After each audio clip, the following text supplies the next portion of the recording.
this, it's been so long, we're good on the recording? Okay, great. I want to call this Special Rules Committee meeting on COVID-19 response and CARES Act funding to order.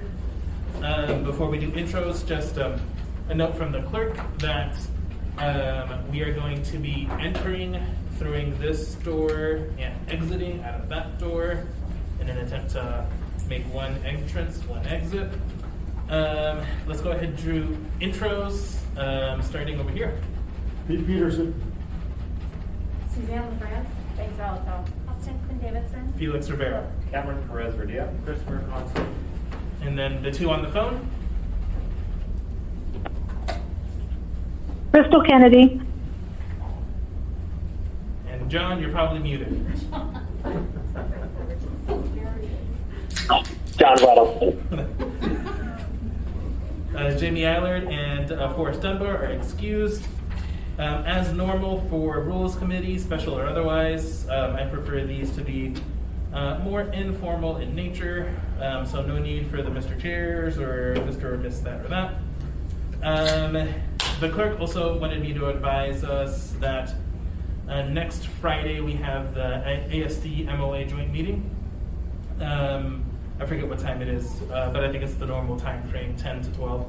So for the meeting info is in the details. It's going to be pretty different because the school district has its own way of doing things, as we all know, and the municipality has its own way of doing things. So I would make sure that you read the details in the event invites before the meetings, just so you don't get lost. Felix? Uh-huh. I'm sorry, is it an in-person or Zoom meeting? It's a Zoom meeting. Okay. Yeah.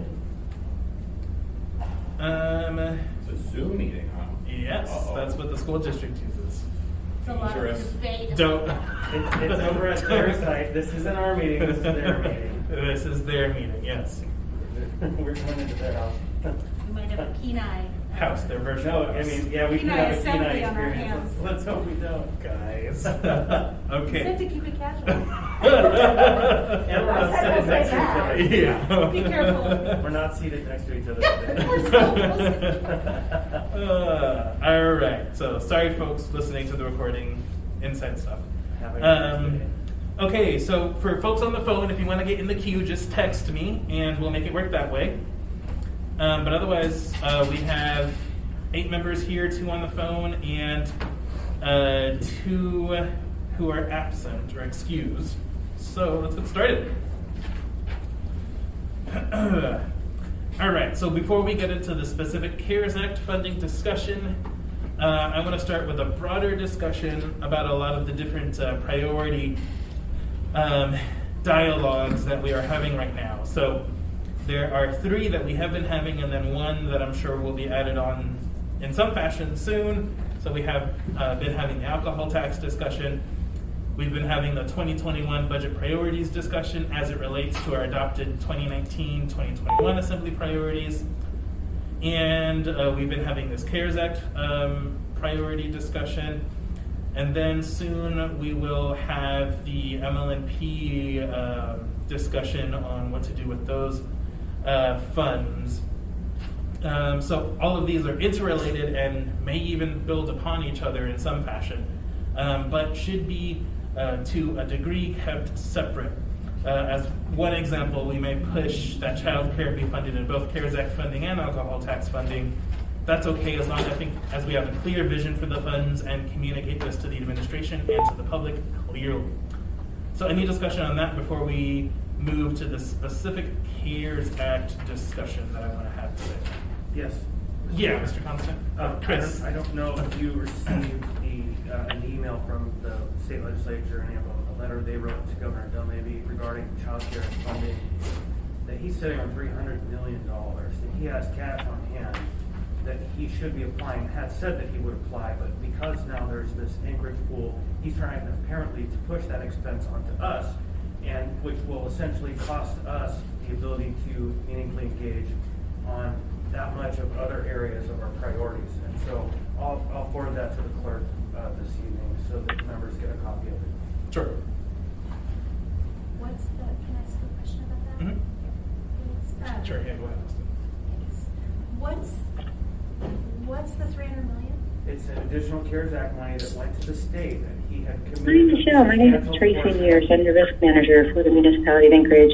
And I just got off the phone with Aaron Baca with regards to the grant agreement that's Sorry, who's speaking? I think she just hung up. Okay. Wrong, maybe wrong. Wrong I call. thought it was going to be That's this really person like- dropping it. Wow. Yeah, go ahead, and then Jason, if you have anything after Chris is done, I'd love for you to add. Did you receive that communication, Jason? I've received a lot of The communications. one from the series of legislators on the CARES Act, it just came out Thanks. either today or last night. The answer would be No, I no. haven't seen anything from. I can forward it last to night the or clerk this right morning. now. So the idea is there was some other pot of money Massive. that was specifically supposed to be from the federal government allocated for childcare No, in that the different governor committed to funding childcare with and has not done so. And State funds, not. Federal funds to the state, but of the state pool, the CARES Act. Huh. So, I heard in- about like a 9 or 10 million. that Yeah, and this they is, held on. just to be clear, this is in relation to that 10 million that Stephanie's talked to us about, 10 million a month from the state. 10 million a month, yeah, Yeah. exactly. Yeah, so that's that same thing. Okay.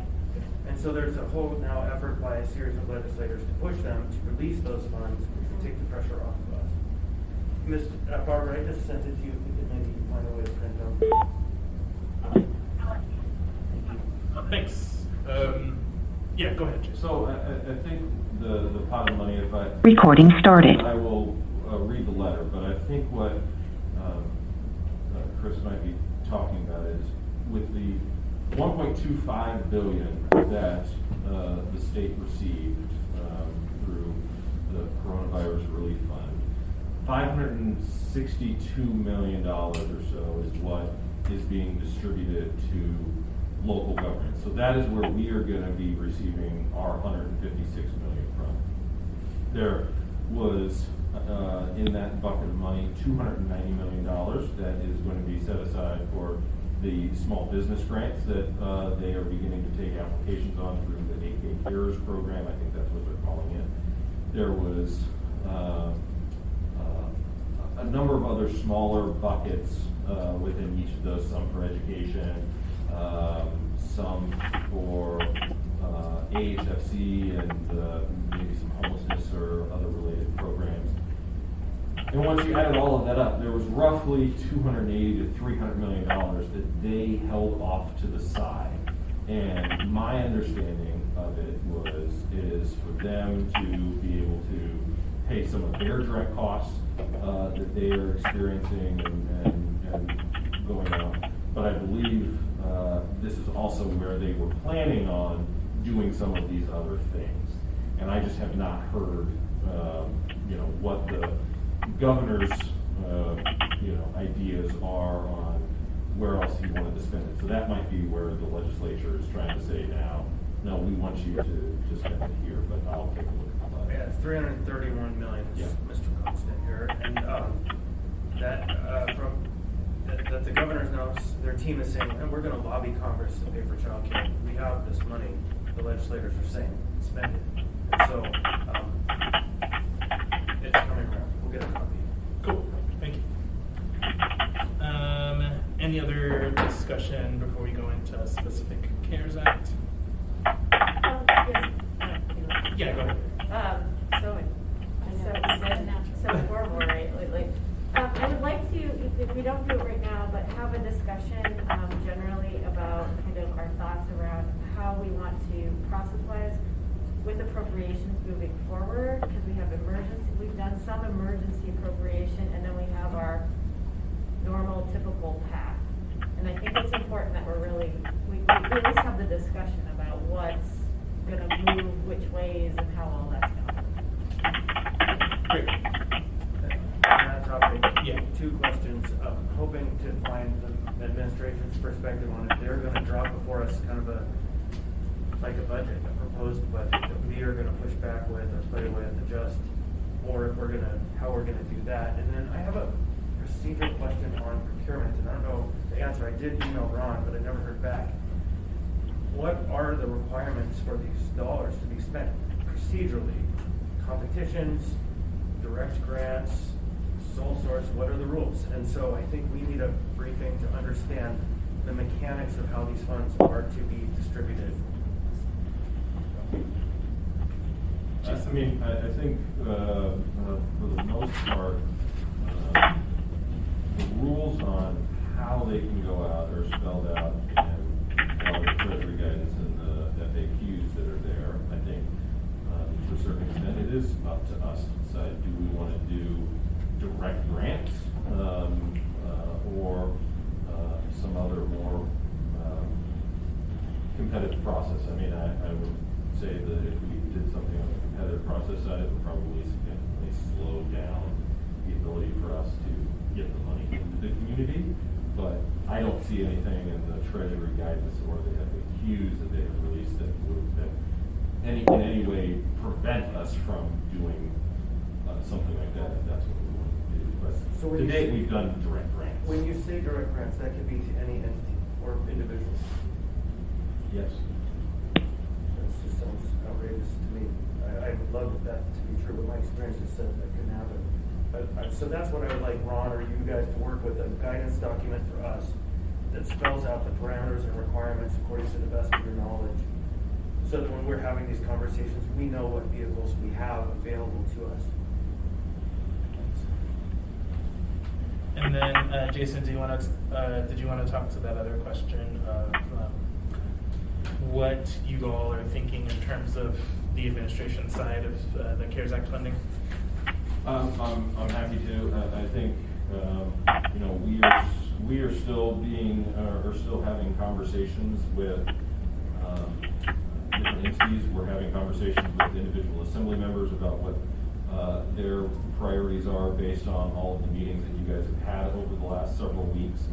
I think our current thinking is that I think this is going to be a multi-month process. From our perspective, it's not going to be something where we say we're going to put $40 million into this program next week, because I think we want to be able to see how things develop over the next couple of months. And part of what we're really wanting to do is we want to target this funding into the communities and the individuals that have had an acute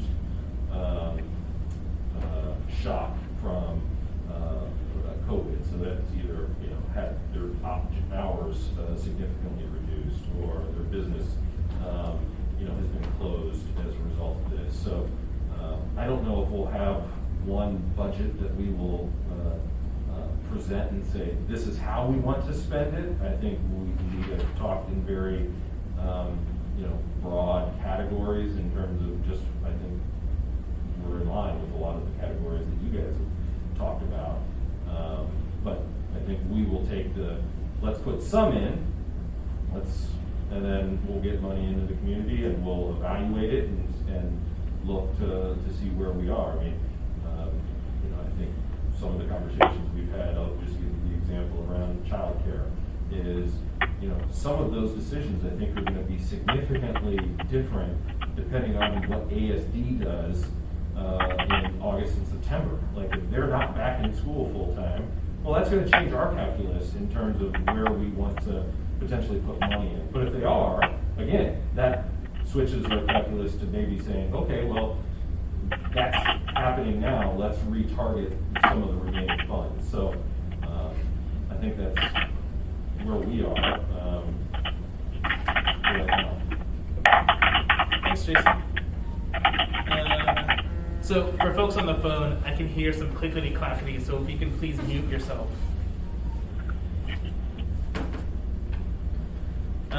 Okay, so if there's nothing else, then I feel like you want to say something. I can wait. Okay. Thank you. All right. You can see it in my eyes. We've been hanging around for a while. There's Can't even see his face. Tell. 70% is waiting. Okay, all right, so I'm going to go ahead and move on. So I'm going to walk through my agenda for this CARES Act funding discussion. And forewarning, just like normal Rules Committee meetings, it's going to call for a lot of roundtables, so just be prepared to talk a lot. I'm going to be asking everyone to weigh in. including folks on the phone. So these questions will help get us a sense of where the members are who are in attendance. At least there are 2 members who aren't in attendance, and where are we thinking. So before I get into the agenda, just 3 items, and I think folks on the phone, you got the 3 items correct? I think so. You need the 3 pieces of paper? Yeah. John, you're muted, but I'm going to assume that's a yes. I did get an email from you that's got something somewhere. Documents for rules. Okay. Thanks, John. It's Friday afternoon for sure. All right. So, Mr. Chairman, is that available for non-assembly members as well? it certainly can be. Who else do we have on the phone? Oh, Sorry, that voice was Chris, the Director of Economic Community Development. sure. And Kate Vogel's on the phone too. Okay. As is Carolyn Hall. Okay. Do you want me to send it to the work session group, Mr. Chair? Sure. Yeah, I'll forward it to you, and then if you can send it. Although, hopefully you'll be able to understand these emails. Okay. So while that's loading, so the 3 documents are first, at least what I saw, and we'll go through this in the agenda. What I saw in terms of the list of different issues that came up in the roundtables.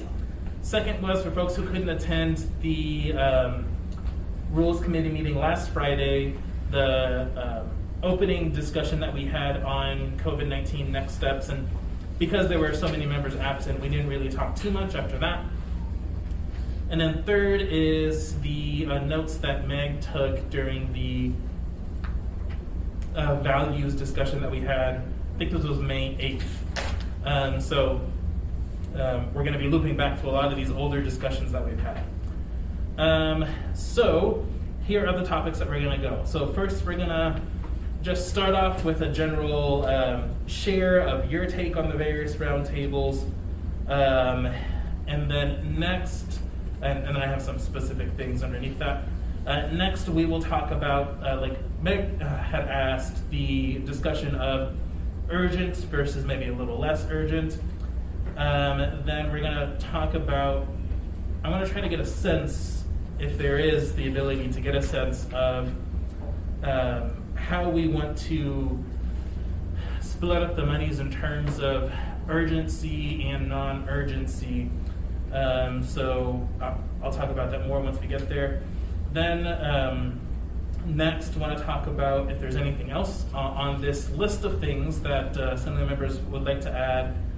Then next, we will talk about prioritizing said list. Then last, we will talk about sort of next steps and really focus on outcomes, tactics, and dollar amounts. Those are things that necessarily we're not going to talk about now, but will be longer discussions into the future. So let's go ahead and start with just sharing your take on the various roundtables. What would you like to learn more about, and what really stuck with you, and what, in your opinion, what important values were espoused in these discussions? So this is just what's your hot take on all the discussions that we've been having? I'm going to start on this side with Pete.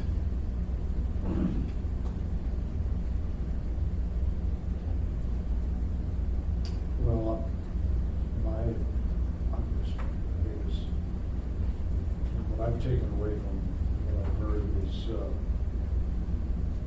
I don't think we know how deep the recession is going to be. I don't know if we've reached the low point yet or not. And so, this is obviously going to be an ongoing discussion that we're going to have to continually get updates from Bill Pop and his team, just to see if we're still going down, if they've leveled out, if we're going up and down, or it's hard to predict. We haven't been here before, so we hear from people that are frustrated trying to work their way through the system when they think they qualify to get a grant, and then it doesn't come through for them. And you know, I don't know how we can be of aid to them, because we're not in a position to set all the rules. A lot of since the money's coming from the feds, they're the ones that are more in charge of setting up how people can qualify and who gets it and how much. So hopefully, you know, as time goes on, maybe there'll be more flexibility in some of that funding, because I'm sure the people back in our congressional leadership is probably sharing the same frustrations, you know, as much as we are, maybe even more at this point. So that's just a general comment. Yeah, thanks, Pete. Suzanne? Thanks, Felix. I guess one big takeaway for me is that the area of need is vast and impacts pretty much every demographic in some way of the municipality. And my focus remains on, how do we quantify the need so the funding goes where to the critical areas, at least initially, so that people don't lose their homes, so that businesses that were otherwise healthy before the pandemic and on a trajectory of success, don't go out of business, so that people who have lost their jobs to businesses that won't be able to reopen for who knows how long, will have some of their livelihood. And it also, tourism and hospitality, those areas that are still impacted, they won't really be able to fully function this year. I don't know what the best way to provide assistance would be for them. As Pete mentioned, we don't know the impacts yet. We won't get a sense of the revenue impact on the city until June or July. So those questions seem to make it challenging for directing the funding to where it needs to go first and foremost. So I'm still focused on the immediate need. We're still in the emergency. We're still in the crisis. We are not back to business as usual. And how do we make the community whole and help people to continue on? Thanks. Thanks. Meg? Thanks. First, thanks for bringing together all the different experts. That's been overwhelming, but very educational. I'd like to figure out a way to hear more from residents and those living through these times who are being directly affected by various things. I think we've heard from folks who have some kind of power relationship, and that's maybe the wrong word, but within the community. So they're either an employer or they're a business owner, or we're not hearing necessarily from, the grocery store clerk is still working, or, the neighbor down the street. And so I don't know what the right forum for that is quite yet. So I've been thinking a lot about that, other than just, saying I'm available, please contact me. I don't, and then of course that places the onus on them, and they're already going through hard times. I, like Suzanne, am really worried about immediate impacts. I don't want to see, to the extent that we have a social safety net that is very frayed and weakened by COVID, overwhelmed. I'm very concerned about the potential tsunami of evictions that might be coming and the instability in housing. I think that's probably my number one concern that's honestly keeping me up at night right now. And then to follow that, the second wave, as we like to think of things in waves, is what's going to happen when this federal unemployment ends July 31st. So right now I'm really focused on the here and now. And Jason's comment about school really resonates with me, about kind of taking a baby step or an initial step and then seeing what the landscape looks like as we get toward the end of summer. Because one may have had a second wave of COVID, and then we'll also be figuring out what this major institution looks like moving into a 9-month period. So, thanks. Thank you. Austin? Thanks. Agree with a lot of what these guys said. I found that the presentations were helpful, but they didn't, it was hard to then take from that and prioritize and strategize, and in part because a lot of information was missing from the presentation. So a lot of folks would tell us, you know, what the harm was, or just tell us about their organization. It might have nothing to do with COVID really.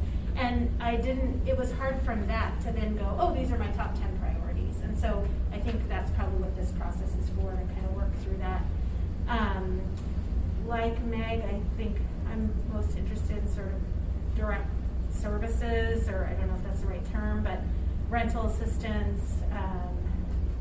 You know, we've talked a lot about childcare. Meg and I've been working with Jason and Chris to brainstorm some stuff.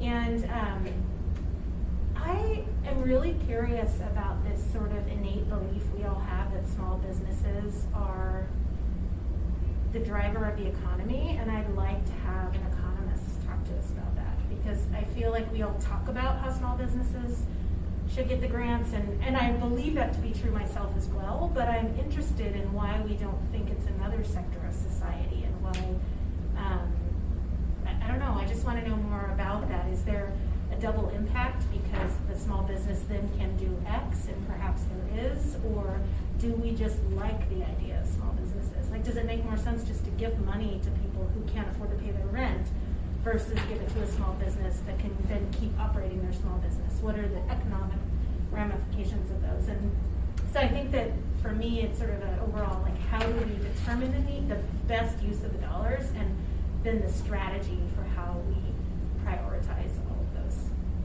many needs. Thanks. Yeah, I guess for me, I agree that it was a lot of information. Some of and it. Thank you for organizing. It takes like so much time to do that. Yes. Beyond us listening, the work you put in to pull it together. I mean, I helped you with a couple of them, and it was a lot, and we did way more. So thank you so much. Thanks. So aside from agreeing with some of my colleagues on a lot of information, some of it more relevant, some of it maybe less relevant, but still I think good to hear just generally what's going on in the community, and generally what's happened in the community, what's been going on in the community for a long time, and what COVID-19 further destabilized. And so I guess just going back a little bit to some of the values discussion that we had, you know, really building up a more resilient society both now and into the future, I think is really important. And I heard that a lot from a lot of the folks that came and talked to us about basically things weren't, in certain categories and certain sectors, weren't working all that great before, and how we need to take this opportunity to really look at these from a systems-based way and see how we could do a lot better into the future. So that was some of the big takeaways that I had, besides all the wonderful information that was shared. Cameron? Dangerous just having kind of like an open question like this. So I'm going to try to hit a few sort of philosophical pieces and a few practical pieces, and I'll intermix them so you'll have to figure out which one is which. So yeah, a lot of information. Thank you very much for putting it together. I apologize for not being able to attend a few of them. I listened to all of them and felt like they were a really valuable use of time, and really appreciate all the people that came together to share the information with us. It really tells me we have really engaged, amazing leaders and businesses and just people who are doing great things in our city. Really hard to assess between need and want. And you know, if I have something and now I don't have it anymore, then I feel like I need it. But that's different than someone else who is going to, you know, lose their job, lose their life, lose their, you know, whatever. And so, but we are trying to assess that is so challenging. So that's one piece. There's not a good sort of rubric or standard or way for us to really be able to assess this stuff. And so that's really, really hard. Long-term impact, sustainability, prevention, these kinds of conversations versus response, immediate response and reaction to things that are happening right now. That's a tension that I think we're working through and trying to figure out. The fact that, our system is so inequitable already, our housing, our healthcare, employment, schools, public safety, criminal justice, we've got a lot that doesn't work well for everyone in our city. And so this highlights that. And there's a sense of let's go back to normal, let's go back to the way it was. The way it wasn't good for lots of folks, right? Or didn't provide the kinds of things that they needed. And so that's a tension as well, is being responsive and being thoughtful about it, but using this moment, like the moment that we're talking about with what's happening in our country around race and around criminal justice. Those are moments where we have to think deeper than just COVID. So those are two pieces. I like the conversation about what drives our economy and what's key there, and not forgetting that we're oil, and then more oil as a state, and that we like to think of ourselves as these really wonderful small businesses at times, which we have a lot of, but truly our economy is based on things that are outside of our control at times. So those are a few thoughts that I had, and I'm looking forward to the conversation and thinking about some very practical ways that we can hopefully come up with to make a decision. And I think that what people want to see is they want to see, wrong or right, here's the basis for how we made the decision, and then we made the decision. So at the very least, if you don't agree with the decision, we can fight about the basis of it, but at least you know how we decided it, what it was based on. I think that's what people need to feel like that they can trust us and that we're making thoughtful decisions. So in our process, we need to highlight both of those things. Why we're making a decision and what it's based on, and then do it. And then if we need to go back and change it because it was a bad theory or bad idea, that's fine. But at least we're making sure we're doing both of those. Thanks. Chris? I have many thoughts on this topic. This topic or conversation about urgency versus non-urgency, I frame that second category differently for myself. And I look for it more as transformative investments, ways that we can staunch the bleeding, and then ways that we can change how we effectuate policy and how our cities organize and how we fund operations going forward. I don't think that we'll be funding anything non-urgent because this pool of money is limited. In terms of values, the strategic plan that we have, I believe, should inform our decisions. We should use this tool that we spend hours and hours and weeks and months thinking through as a benchmark for how we frame our decision-making process. Whether that means we need to change elements of our strategic plan because now with a different set of eyes we see things differently, or it means we need to make our decisions flow through that process. I think that that's where we go. And I think that because through hearing from all of those experts in this kind of amazing conversation that happened, some of it was really enlightening and some of it was bordering on offensive to me. There was one ask that said, all we need to do is put a book in every kid's hands and things are going to be better. And I love that organization. I worked for your organization when that whole movement was founded in this state, but that is not what we're here to do. It's fund every nonprofit's interest and need. We're here to address the impacts of this virus and the destruction of our economy that came with it. So the values that I come with it are, we're going to do our best, but we're not going to save everybody. We don't have enough money to do that. And so we have to be very careful about this process. I've had to start telling that to people because at a community council, every business person was telling me, you need to know this, and how am I going to get this, and why didn't I get that? And I'm like, there is no guarantee you will get what you want out of this. And we need to be really clear to the community that when we make these decisions, we're going to make them with the best of heart, the best of will, and through a framework that Cameron was just talking about, so that when we make our decisions, it's rational. but we can't save everybody, and so we must prioritize. We must do the most good. Interestingly, if you look through this list of all the things that are here, and getting back to your question, Austin, about is small business the best? And I don't have a plan to answer that question, but I think that is an important question. Where is the best place? What doesn't exist on this list anywhere is a work project.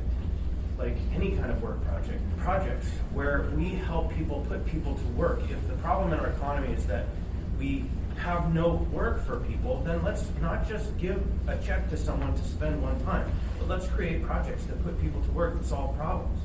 And so that is in the category of critical versus, or urgent versus transformative.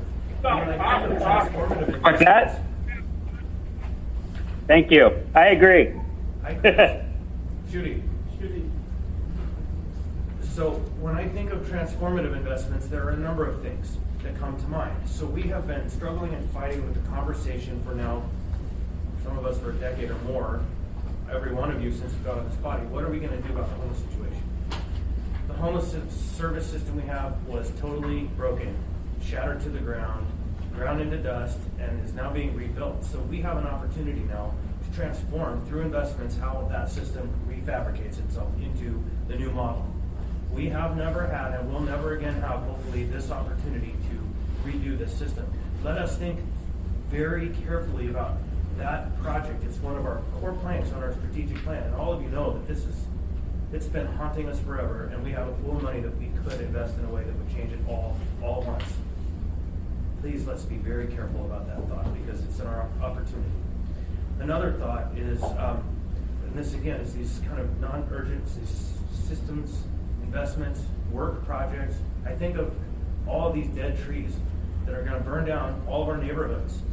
What if we invest in our park service to hire a bunch of workers for the next 5 months to go on a campaign to eradicate all of the dead beetle-killed woods and pull it into a safe environment so that we don't have millions and millions and millions and millions of dollars of fires that burn down our neighborhoods, right? That's a work project directly related to COVID relief because we have high unemployment. And I'm not pitching those two projects as specifics, but I'm pitching them as ways to think about what we could do with this money. That we have one pool that we need to do emergency relief, keep doors open as best we can. If we can't stop every eviction that's coming, we could spend $156 million on rent for a few months, and it wouldn't do the job. So, I want us to carefully think about our strategic plan and contemplate what we can do that will stop the core bleeding and at the same time give us tools to transform the big problems we've been fighting that are directly impacted by COVID. So that's my case. Thanks, Chris. Crystal? Thanks, Mr. Chair. I have to say that I was really thankful, Felix, that you put together such an amazing array of people when we did these roundtables. I learned a lot, and I tried to take a lot of notes, so I've, kind of been poring over those and trying to come up with some things that I think will help me, at least, in my approach to this. And for the most part, I had kind of some foundational principles that I started with, and, those were to really try to focus on the impacts that we know are due directly to the COVID response that we've had in this community, and not so much to get sidetracked by some of the pre-existing conditions that I know in some cases have been even further impacted. But to a certain extent, I wanted to try to make sure that we were really focusing on the damage done because of COVID. So I wanted to be cautious of keeping not actually keeping businesses hanging on if they were already on the way to closing before COVID, but to look at ways to stabilize what we know can be stabilized. So I wasn't necessarily looking for new ways of using the money for typically things that we've just kind of had unfunded in the community already. I really, again, wanted to do what we could do to really get at those things that we know were caused by the COVID influence. So one of the things that really struck me, or some of the things that struck me when we were talking about this, is the idea that cash flow is really key. I really heard that resonate in a couple of the different economic stability groups that talk to us, that we've got to be able to put cash into the system, so to speak, so that it goes through the system at multiple levels. And we know that there's a benefit to doing that as it changes hands and moves to the next person. We've got to make sure that what we do allows those multiple levels of turning that dollar over and over and over.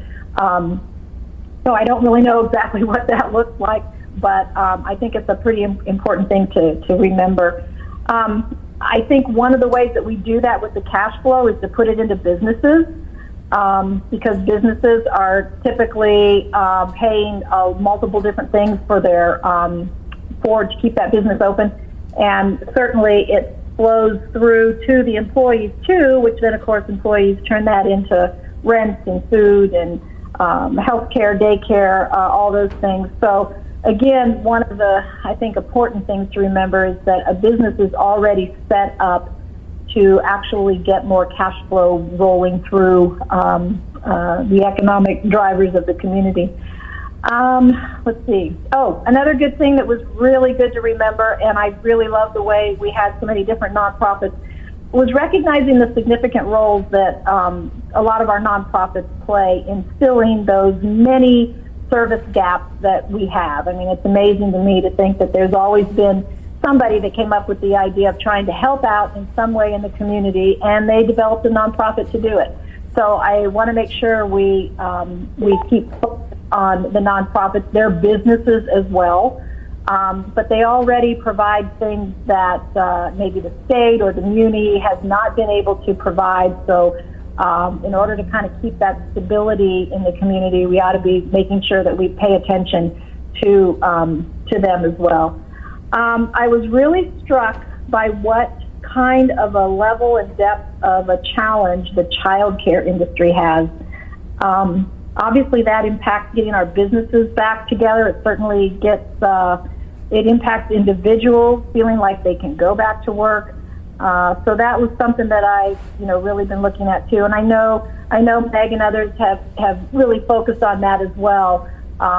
But it seems like it is really one of those foundational things that we're going to have to pay attention to if we expect our businesses to really get up and running again.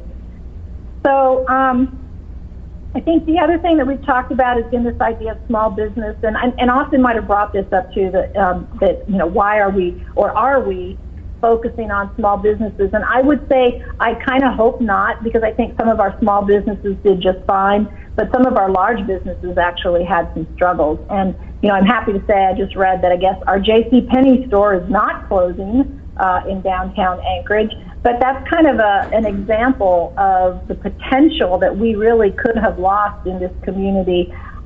So I just don't want to lose sight of the fact that we had some large businesses that were heavily impacted as well. So I think for me, one of the things that I'm really looking at is kind of certainly looking at supporting the child care industry, figuring out how that supports the business industries. And then food banks. I was really surprised about how well they are doing, but I think that's going to be a need, whether it's just the regular food bank or the ones that exist in some of our churches or Meals on Wheels for seniors.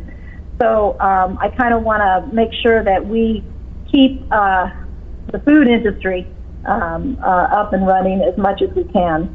I'm also really concerned about the non-emergency healthcare industry. That was really interesting to me to think about how many clinics and various medical services that typically are not emergency, not COVID related, but they're really being hard hit. And it used to be that was part of the industry that we couldn't keep enough people employed in, but now it seems like those are the kinds of things that people are tending to avoid. So have some concerns there, and I'm not sure what the answer is to how to support that, but that's something that I hope we can look into and get some more information on. The other thing is tourism. That to me is, so what do you do about that? is tourism going to change to such an extent that the tour industry has to remake itself? I don't know, but I don't have any good answers there either, so that's one of my questions. But I'll just leave you with the one thing that Mark Begich said that with me too, and that is just the idea of managing your risk. And I think like Chris Thompson was talking about, there's an awful lot of programs out there, and there's a lot of asks and wants, and certainly needs. But I think we have to be so careful, so cautious about how we do this in a way that we can really sustain and stabilize the economy as much as we can. But we have to make sure that we're not throwing money away at things that will never really come to any fruition, and will never actually be anything that really helps promote the economic well-being of the community. So that's going to be a little bit of my mantra, is to just say, okay, so what's the real risk here? Where's the benefit? And make sure we know there is a good, solid benefit, and that we're not just letting funds chase a lost cause. So a lot to have to absorb and a lot to have to think about, but this has all been really good and meaningful conversation. So let's get at it. Let's make our priority list and let's do it. Thanks. Thanks, Crystal. John? Yeah, sorry everyone, I took it off mute.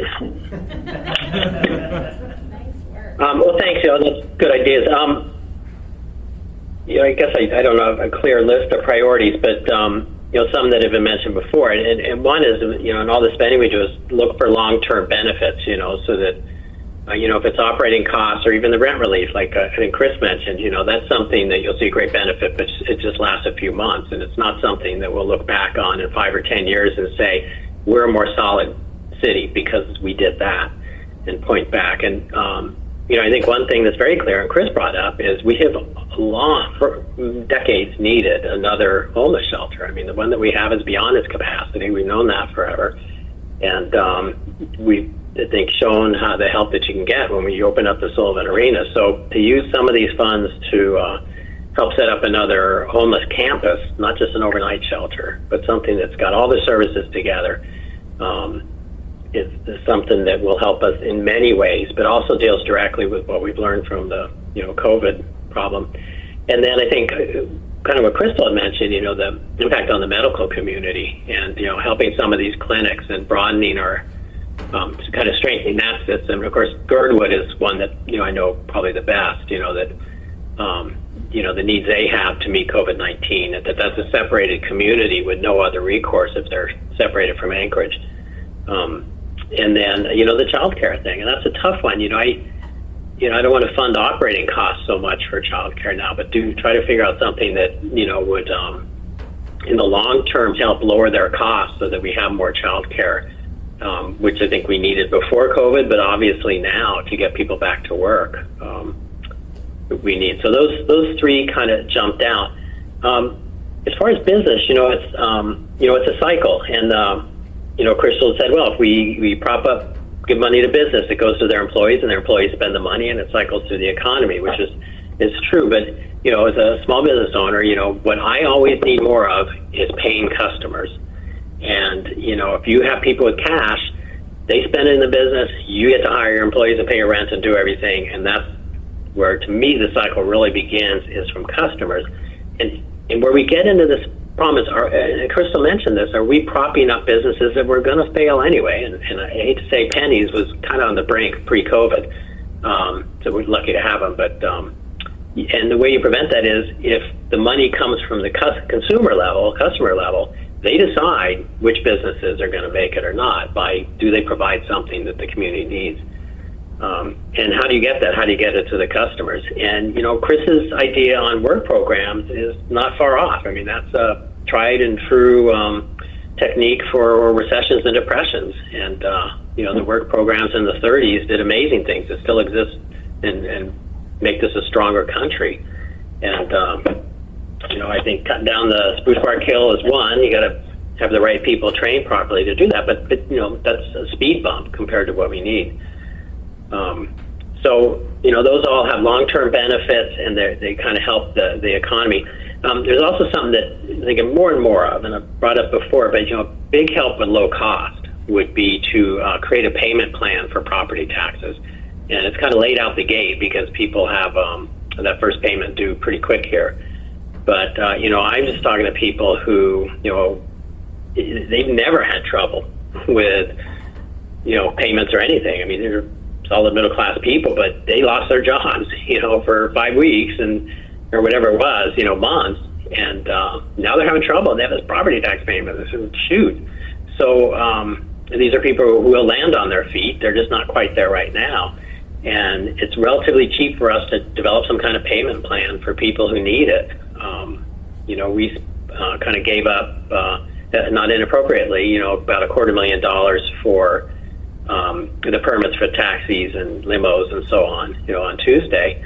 And what we heard from Mr. Slivka is a similar amount of money would be the interest payments to postpone property taxes for a length of time. And I think that would be money well spent, and it would be fairly broad-based. I mean, I think, most people pay through their mortgage and won't notice it, but commercial property owners and homeowners who, write the check for property tax would benefit quite a lot. So I think those thoughts feel somewhat random, but I think they tie in with what others have said probably better. Thanks.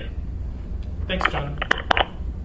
Chris, and then Just a quick question on the payment plan. This is a question about the rules of the program again. But if we were to do something along those lines, could we use the CARES Act funds to pay them while we wait for payment? And then once we have done that, then we have cash. I wonder if there's some restriction. If there's not a specific restriction, I might be allowed to do that. Then we can spend the money twice. And so just think about that. Can I comment on that? First, I'm going to go to Alex, then I'll go back to you, John. So Yeah, that's fine. Chris asked a good point, so I have several points to make. One, Treasury guidance is really clear. Fund payments may not be used for government revenue replacement, including the provision of assistance to meet tax obligations. And I go on to further say very explicitly in regards to property tax. They allow for help for people to make rent payments, but they very explicitly exclude property tax. The CARES money does. The second piece, which I'll remind you, when you delayed the property tax payments by 1 month, each month, was that the only reason we could do that is because we actually had some extra money in the cash pool because we thought the MLMP transaction was going to happen by now, and we would have to pay out roughly $70 million in that transaction, net cash out of the cash pool. We don't really have the cash to be able to say, no, we can't get that $220 million that's going to show up on July 15th. We can't delay that payment. I would further suggest, I've tried to say it many a time, we have over 90,000 properties, distinct properties. Try and set up something manually with the 4 people that we have who are responsible for receiving the $550 million that we get. If you think government doesn't operate efficiently, think about that. 4 people. Try and ramp that up to put people on a payment plan, near impossible, and again, we would run out of money in the interim. And then the further follow-on cascade effect of all of that gets to be, if the rating agencies see us do something where we're purposely sidestepping our ability to collect property taxes, there goes our AAA rating, and now you've increased our cost of doing business on a day-to-day basis on the $2 billion in debt we have outstanding. It goes up by at least $10 million a year. So I understand the attraction. I completely sympathize that we have many people who have never been in this position before, but it is very unfortunate that property tax is really the one thing that we can't mess with beyond what we have already done. Before I get to you, John, so we have about 5 more of these roundtables that I want us to get through, and we have about an hour left. So I think we're going to have to probably do these next ones relatively quickly. I think we've gotten a lot out in this first one. So, John? Oh, well, okay, yeah, I'll be brief. Because we, every spring we sell tax anticipation notes to cover us, before the tax payments come in. So it's not giving up property tax; it's just using that system. And I think Alex, you'd said earlier that TAN's market had tanked, but we also talked just a couple of weeks ago, and we're told that in fact it's recovered, and it's not. So that option is out for us. So in that sense, all we have to do, the only new cost is the interest on those tax anticipation notes, which is probably not a small amount of money, but the interest rates are very low right now. So it is a cost. But and like I said, we gave it up for the taxi drivers, and others. So we're not giving up property tax. We're giving up, just the interest on those loans. And maybe even with people, if we do the payment plan, we charge them interest. We say, here's what we'll do. We'll charge you interest. And that interest would be the interest we pay on the tax anticipation notes, to give people a break. And what's the impact? If they just don't pay, then we're going to be short on money, and you would be really damaging people who don't need to be damaged. So don't give up, Alex. I'm not giving up. Thank you. But you were heard. All right. So next is, and I think for these next ones, if we could try to be, I think they're more specific. So if we can provide specific answers, that'd be helpful. So everyone should share your sense. I'm going to start with folks on the phone, and back around. So Pete, you'll be last this time. Share your sense of what is urgent and what is maybe a little less urgent, or to use a couple other frames. I've used the frame of what is maybe more long-term systems-wide work that we can do, and then Chris has used the frame of what is more transformative work that we can do. I think we're all saying the same thing. And then if you have a sense, because maybe some of you all do, if you have a sense of dates or timelines, for example, it is urgent that we take action on our meeting on June 23rd on X topic. Or if you have maybe a little bit more generic, I really think we need to take action by the end of July on this. Please share those details if you have thought of those. Can I ask a quick question before we dive into that? Sure, yeah. When do you anticipate the transfer of funding? We have our OMB filling out the grant application. You guys approved the resolution that we needed to attach on Tuesday night. I anticipate us having the grant application submitted to the state no later than early next week, and then it's just a matter of them processing that and getting the payment out. So likely before July 1, maybe. Absolutely, I fully expect it to be before July 1. Yeah, that's a good frame to this discussion. Any other questions before we delve into this one? I have one more question. Yeah. I see the mayor over there. I guess both of you, I guess I would ask the question. Well, obviously, we're going to have a conversation based on what we've heard and what we think and what we advise and that sort of thing. What's from your perspective, what's most helpful from us to help to sort of frame your decision making about how the money is spent? What is most helpful or most sort of valuable from us that would help you to move things forward in the right way? I appreciate the conversation. We can go around and around and around, but if you have any sort of banks on this river or thoughts for us, I would appreciate it. I think from my perspective, I think if there are, and I kind of got the sense from a lot of the members as they went around the room, there are 3 or 4 core areas that the Assembly definitely wants to focus in on. And if you guys can somehow coalesce around those, and I don't know if you can rank them or what, I think that would be helpful for us as we go through ours. I will say, I don't think there is much difference between the ideas that we are thinking about in terms of how to get the money out into the community are all that different from the ideas that you guys are coming up with.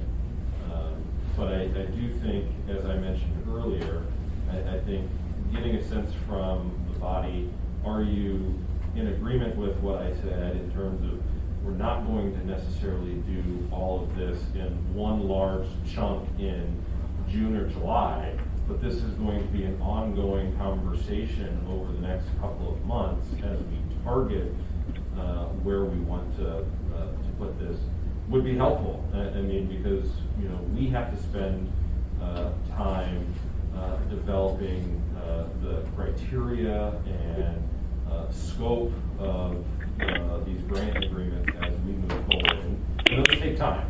And we need to have conversations internally and to a certain extent externally with, for example, childcare. I mean, we want to make sure that we are doing, if that's where we're going to put money, we need to have conversations, with some of those entities and say, what does this look like? And how does this make the most sense? So, the sooner that we can kind of get some thoughts from you on those kind of areas, I think it would be helpful for us. Another technical question. Did you want to add anything, Mr. Mayor? No, I think Jason said it. I think there's a premium on speed, but there's also a necessity of process. So we have to balance the two. And just a technical Yeah, question. So we recognize through the receipt authority that there will be 3 payments, the 117 and then the 2 smaller payments, and they're dependent on expenditures to receive them. And yet we have through December 31. And so is December 31 hard for all 3 of those tranches of funding? Yes. So there's a frame that's very important to keep in mind. So it's important to take our time. It's important to be speedy, not just for the effect of getting relief into the hands of people, but because we could lose the opportunity if we aren't careful. Thank you. All right, so I'm going to go ahead and repeat the question just in case folks forgot it. And again, I'm going to start with folks on the phone. So I'm going to go around, ask everyone to share what your sense of what is urgent and what is maybe a little less urgent / systems work / transformative work, and if you have a sense of dates or timelines. So I'm going to start with John.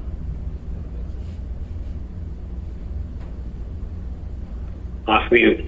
Well, I will say some things with reserving the right to change as we listen and learn. Immediate is that some kind of property tax payment plan, because we kind of missed the first payment anyway, no matter how fast we act, but something has to be done pretty quick.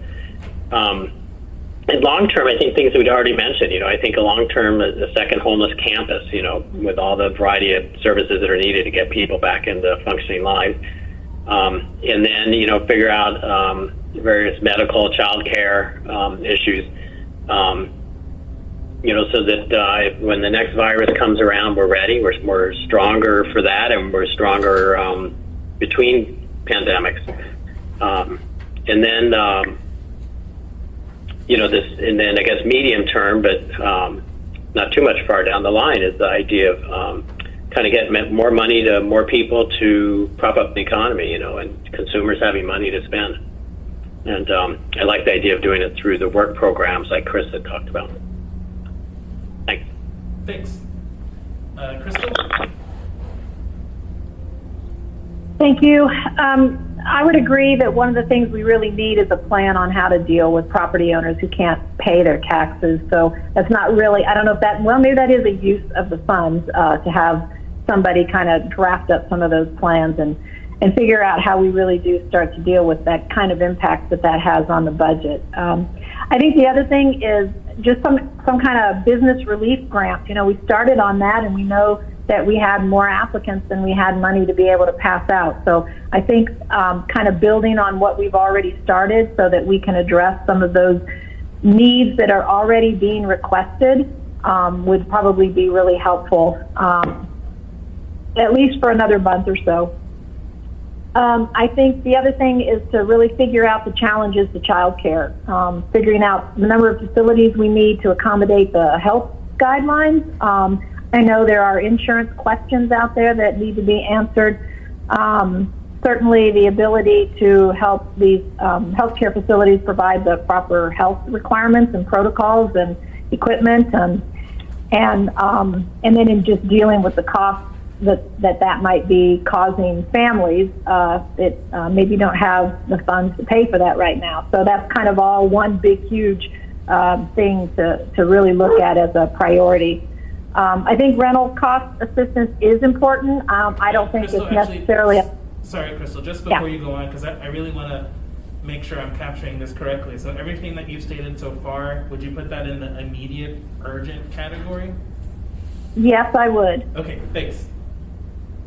So, and then the other one is the rental cost assistance. Again, we started down that track because we knew that there was an immediate need. I don't see that has gone away yet. So I think we're still going to have to look at that in some way, shape, or form. And again, that helps keep the landlord business, if you will, stabilized as well. So that's important to keep families in their homes, not to mention helping landlords pay their mortgage costs as well. So anyway, that's my kind of I guess, top 4 maybe. All right. Thanks. Thanks, Crystal. And then I guess, I forgot to say before John and Crystal answered. So in terms of the list, you can either sort of work off this list or whatever you want. And Jason, I know you said you've seen this list, right? The one that we're talking about? I think I sent it to you. If not, I think there are extras right in front of you. And on that sheet over there. Okay, there you go. Chris.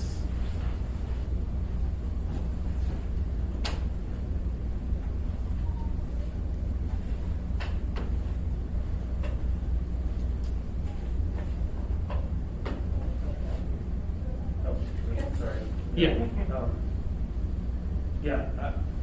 I've been mentally, again, broken it down into 4 categories. Municipal need 4 buckets. Like things we've spent money on and we're going to have to spend money on. We have to pay those out and back, make sure the community's stay whole. The critical aid projects, transformative investments, and then a reserve of some form as we move into the fall and see how rough it's going to get. And so I am supportive of using the model that we have, the small business funding and the rental assistance funding, expanding it, removing the restrictions that were in place that blocked a bunch of people from being eligible. I think that we could probably take the data that was presented to us from the pilot and extrapolate outward to a stronger sense of need. Childcare, I agree, we can probably pair rent relief, small business relief, and childcare, and that's kind of a very substantial program for economic kind of activity, keep people working, keep jobs open. But I also believe that we should, this might fall into the longer term, more, but not transformative, have an assessment from the EOC on areas that we really needed during the pandemic response and look to build resiliency quickly into those areas as best we can so that if pressure comes back onto that system, we're more prepared going into a second or third wave. So otherwise, I am, again, baffled by the extraordinary needs and believe that we should have a whole session just to talk about our priorities. I didn't answer before, an area we might contemplate for expert advice. One other group that we haven't talked to is a series of funders, people who have been in the business of giving money out, and asking them not for their advice on what priorities we should fund, but on the methods that they use for making good decisions when they have big piles of money that they have to give. It's not as easy as you think to do the right thing. And so Ira Perman, former member of this body on an appointed basis, is one, the Atwood Foundation. We could probably get someone from Rasmussen. And I would want to carefully instruct them not to tell us what of their nonprofit projects would they like us to fund, but really about their methods of how they do that. So I'm still stuck on process, I guess. I'll end there. Thanks. Cameron? Cameron might have some thoughts on that too. You guys just distributed a bunch of money to a bunch of local and state. Yeah, we distributed a little over $400,000 to 80 different organizations statewide, and we did 2 rounds of funding, and we're going to do more. So, but yeah, and a lot of the funding organizations are collaborating. So the Rasmussen Foundation, Atwood, Series. Siri, all these folks are all working together to try to sort of identify needs. But so I can talk more about that at a different time. I mean, you've already heard a lot of authorization in terms of what's going on there. I'm going to try to be brief because I know we don't have a lot of time. I think that fundamentally, people who have or had a job need a job. Employment is just that in itself is, so that's why we would invest in businesses because of employment. I think that's a big reason. So I think in terms of bucket, employment and ensuring that as many people can stay employed as possible should be a priority. And then people need a place to live. So housing, rental assistance, supporting, and to the degree that we can get people housing that don't have it. But housing is another big bucket for me. Third is sort of the safety net. The vulnerable populations at a time like this are even more at risk, and so those safety net kinds of services that ensure that people aren't dying, they're getting food, they're getting support, they're getting the kinds of services necessary so that they're as safe as they can be. So that would be a third bucket for me. Is vulnerable populations / safety net. I had the opportunity a few years ago to work at an organization and learned a lot about early childcare learning, our systems. I worked with most of the early childcare organizations in our city, so I'm by no means an expert, but I learned a lot about it through those years of doing that work. And I would just say that first of all, we're one of the states where childcare actually costs more than college, and that there is not a large percentage of people in our city who actually use childcare. Pay for childcare. They pay their somebody to do it, or they have a relative to do it. But so it's hard to figure out how to do that piece right. I think for good reason, all of the data in terms of the importance of it is really great, and I think that's a longer term conversation about investing in early learning and childcare and the benefits of that long term for the criminal justice system and for health and all kinds of things. But I think that's a hard one for me to think about in terms of a priority, and how that's going to directly affect people who are, because of COVID-19, who are in need. I need some more data on that, because I think that my sense is that childcare is so expensive that it actually is very limiting in terms of who can afford it. And so by providing sort of help there, I'm not sure we're going to be targeting who we want to target. So that's the question that I have in my mind. And also, we're conflating sort of an immediate need of, for many families, it's one of their largest expenses. So if we can relieve that would be great. But we're conflating sort of the long-term benefits of that, which is something we should be talking about as a body and thinking about investing in that and all those kinds of things. But that feels different to me than a direct response. So that bucket I have a little bit, but there's, so I would say job, housing, vulnerable populations, and then there's sort of a bucket in there about sort of supporting families, and that childcare piece is in there as well. But there's a bucket in there for me about that, and I would put the business relief piece in that jobs bucket. So those are the buckets that I see: jobs, housing, vulnerable populations, families. Thanks. So, I guess for me, and I guess the way that I think about this, for me, in terms of immediate needs, I think we need to look at rental assistance as an immediate need. I think we need to look at additional assistance, but perhaps structured in a different way for business as an immediate need. I think we need to look at childcare both potentially as an immediate need and as a long-term need. I think there's different aspects to it that we know sort of right now what some of our providers are facing, and then sort of the structural changes for the long term. For me, also some of that safety net kind of categories, so food security, utility relief, those kinds of things. I think those can fall into the more immediate, urgent categories. But otherwise, I think a lot of these other things that I'm looking at and are on this list, to me, feel like more sort of long-term system structure kind of aspects that we need to look at. So that's where I am coming from. Austin. Thanks, Felix. I agree with what Cameron said about childcare, and Megan and I have been talking about that a little bit too.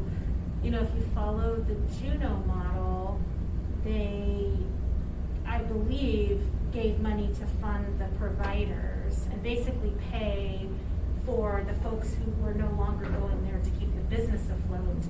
My question then is, well, that seems to benefit both the childcare business, which is a good thing. It's a small business after all. And it benefits the folks who are continuing to send their kids there. But those aren't necessarily the people most vulnerable in our community. They're the people who can afford to send their kids there. So I have the same thought as you do, Cameron, and we've kind of been kicking that around and trying to figure out, you know, it's good for society if people can keep working, and if in order to keep working, you need kids that have care during the day, but then how do you make sure you're hitting? So, yeah, and, you know, makes sense, kind of chicken egg. You go back to like, oh, people who don't have anything can't pay for childcare, and that's not a COVID thing, that's just the way our society is. So a lot of these are so linked that it's sort of hard to figure out what to do.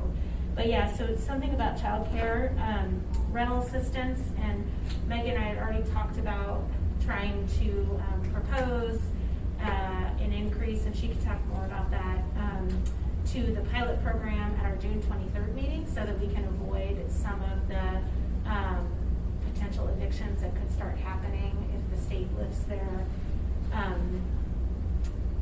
whatever the word is, where they're not allowed to do it. Yeah, thank you.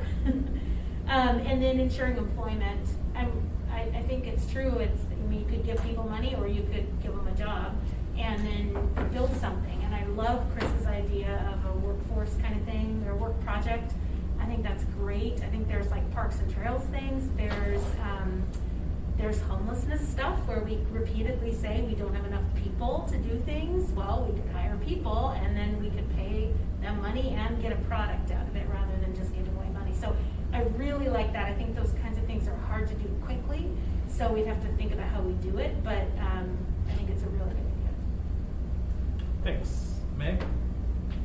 Yeah, so I'll touch on kind of more of the specifics. When we talk about rental assistance coming up, I'm really interested in getting at the rent that has been in forbearance. That's going to come up balloon and due on or about July 1, that landlords are going to be able to demand repayment for, or possibly seek eviction. If evictions move forward, we have about a 60-day timeline, because it's going to clog up the courts and it's going to take some time. But I would like to head that off at the pass, because the statistics on landlords being represented is over tenants is really appalling, I guess is the best word. It's like 162 landlords have representation out of 200 cases, and 0 tenants have representation. So I feel like that's a really inequitable system, and if we could just avoid that, that would be great. And also that there might be a way to do rent forbearance in a way that maybe we don't pay a 1-to-1. We don't pay the full rent that's lacking, but that the assurance of paying rent, you're taking maybe 75 cents on the dollar instead of $1 on the dollar, but then you're keeping your unit full, you've got your tenant, you've kind of like smoothed the relationship, because that money aspect is really tenuous. Affleck. And I've talked with NeighborWorks and Cook Inlet Housing, and they've got, you know, Cook Inlet has some of the biggest gaps, you know, in their rent right now, but they're willing to figure out a way to cover some of it themselves, but they can't cover all of it. And so rough numbers, and never trust my math at first blush, but we can like dig into them deeper, is somewhere about $1.2 to $1.8 million of rent that's been held off from April, May, and June, if the numbers held for June. That doesn't take us further, you know, as far as helping people pay their rent in the future, but it would do is it would stop the potential evictions. On childcare, man, we spent so much time on childcare in the last week. We heard from folks who are parents and caregivers today in another roundtable.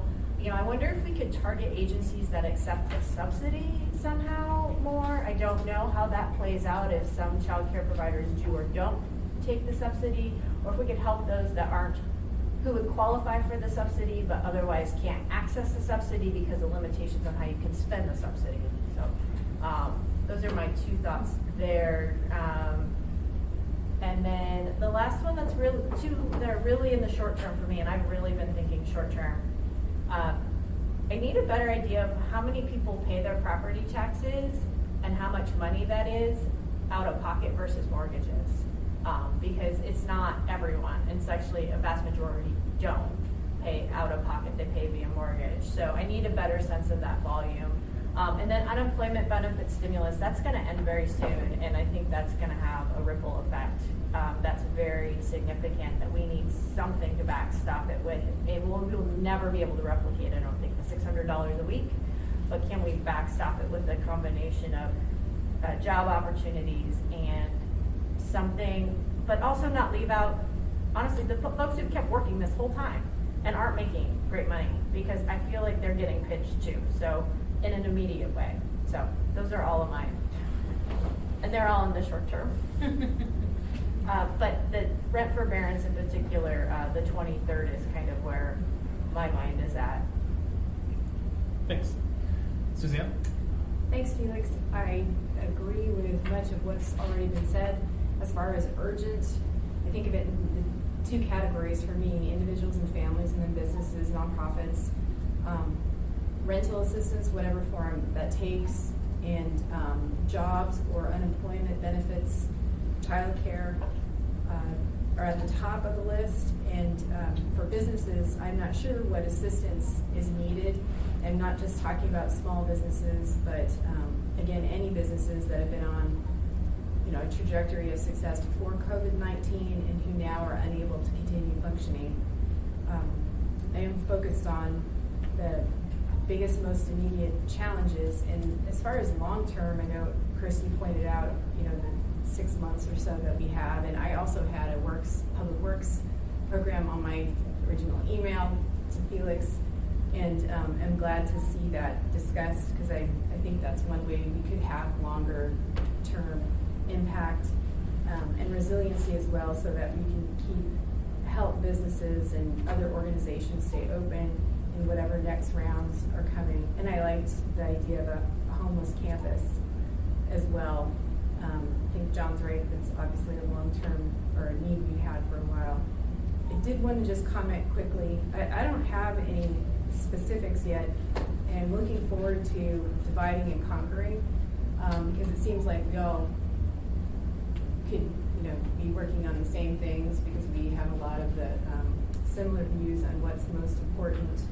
I would say that on the one hand, rental assistance could use up the money, but I also feel like if that turns out to be what the community needs, I mean, that's not waste, because keeping housed is, you know, obviously very important, though having stable jobs with living wages would, you know, be even better in a safety net. But I wonder what our limits are at this level of local government with what we can do. Definitely leveraging to provide the maximum good is what we should focus on. Thanks. Thanks. Pete? Thanks, Felix. Well, one thing, I liked Chris's work program idea about clearing the dead spruce bark, killed trees. And in addition to that, we could donate the wood to those it's to keep the heat bills down next winter, so that could help solve a couple of problems there. But then when you get down to using the money for rental assistance or small business assistance, it's almost like which came first, the chicken or the egg question, or do you teach a man to fish or do you give him a fish situation, So when the $600 a week from unemployment goes away, is that the 30th of June or the 31st of July? 31st of July. July? 31st of July, yes. Right. So, I've heard anecdotal evidence that people are having trouble hiring people back because the $600 a week in unemployment on top of what they were getting before, right now they're making more than they've ever made in their lives, and it's hard to want to go back to work and earn less money. And so, I think maybe if we help small businesses in the near term, and then look maybe to more direct payments for rental assistance after the $600 a week runs out, might be one way to try to level that playing field a little bit. Thanks. Okay. Felix, I have to run. Okay. Sorry. And this has been a great conversation. And I would just close with the fact that I'm really proud to serve with you, all of you. It's an opportunity, a terrible time, and we're going to do the best we can. And I'm heartened by hearing what you all said today. Thanks, Chris. We love you too, Chris. All right, so as a follow-up on the urgency discussion, this one might be difficult for some people, but I think we heard Jason make the request of, we want to get a sense of how much you want to spend now and how much you want to spend later. Oh, I had a question about that. Is there an option to have a reserve? Through the end of the year. Yeah, so I think I've heard it a few different ways, right? I've heard it through the end of the year, but I've also heard that as long as we allocate the money, we don't necessarily have to spend the money in 2020. But maybe Alex knows better. So the way the payments are going to be received, the first payment is roughly $116 million, and then we get two follow-on payments of almost $20 million each.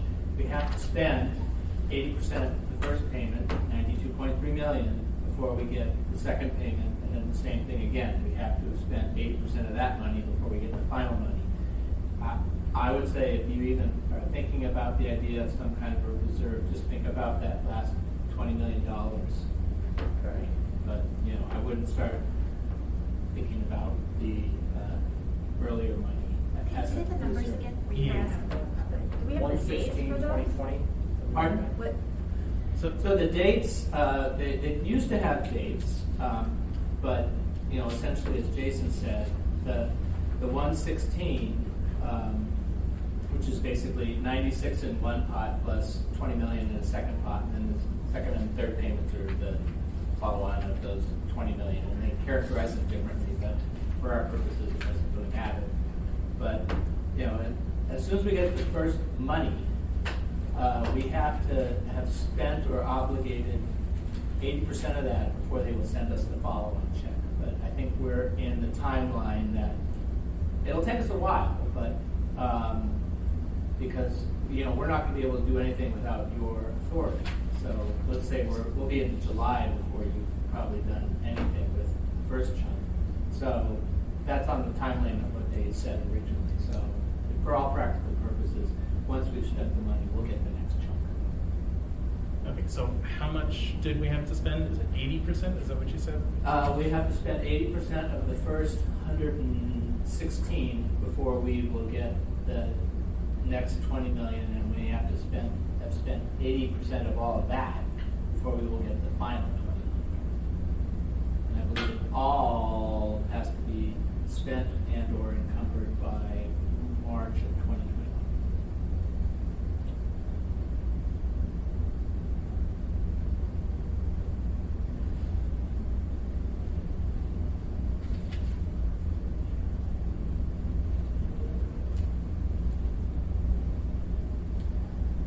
So when you say that first 116 million has to be 80% has to be spent, Or encumbered. Okay. And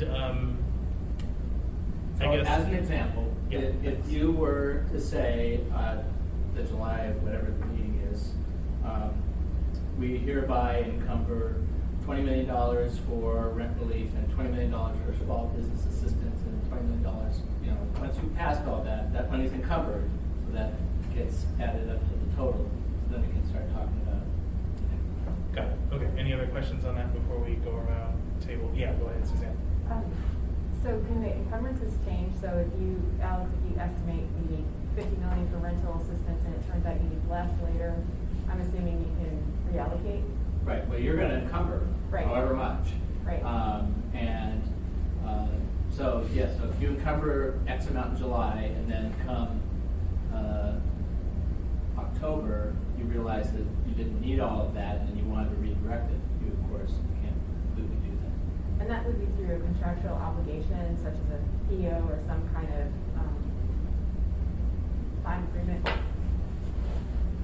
Specifically for the rent? No, just encumbrance in general. So encumbrance is just, you guys authorize us to spend the money, you passed the budget, you've encumbered, you know, $550 million worth of us to spend the money this year, done. Okay. We go through our normal process. So, as this comes forward, you're going to pass a resolution authorizing expenditure of X. As long as that X is in compliance with the federal guidelines, then it's encumbered. Okay, so it's encumbered at a broader level than, sometimes I know department budgets are not considered encumbered until it's tied up in a PO or contractually obligated. But in this case, it sounds like just a resolution. I'm sorry, yes, that is correct. When you're trying to get down to the actual budget level, you're right. You've authorized expenditure of X, so they have budget, but the budget isn't actually encumbered. For the purposes of your conversations, the money actually, by your resolution, I believe, I could be wrong, it would be considered encumbered, but it may be they look for that final step, which is said, okay, we have entered into this contract. But I mean, if you're going to do a rental assistance program and you've authorized $20 million for rental assistance, then Cool. you're done. Thank you. Thanks. All right. Any other questions before we do this roundtable? For this one, I'm going to start with Pete, and then I'm going to go around and with folks on the phone. I'll repeat the question though. And this again goes to what Jason was asking for earlier, which he wanted to get a sense from the assembly of how much do you want to spend like ASAP, and then how much maybe do you want to encumber to spend for later.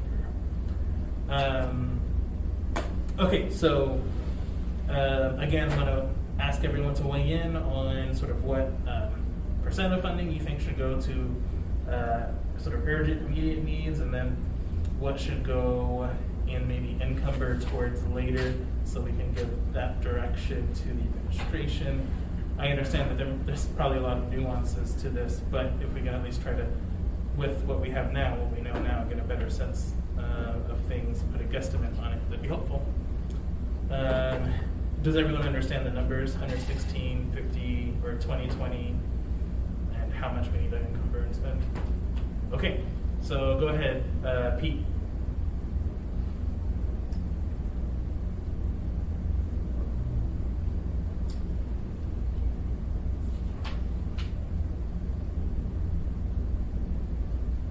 So if we spend 80% of 116 million is like 92 million or something? 92.3. Yeah, so 90 what? 92.3. Okay. yeah. So we have to figure out where we want to put that first 90. So the question, just to get to what Jason was asking, is how much, if you were to sort of put a ballpark, would you want to spend in June and July, and then how much would you want to save for later? What Alex is telling us is that we have to, for the 116 million, that first pot we're going to get, we have to spend or encumber 80% of it. And so, which is that 92 million. So how much of that 92 million do we actually want to spend in June and July? And how much of it do we want to save for later? That's the question that is before us right now, and the administration is one guidance from us on.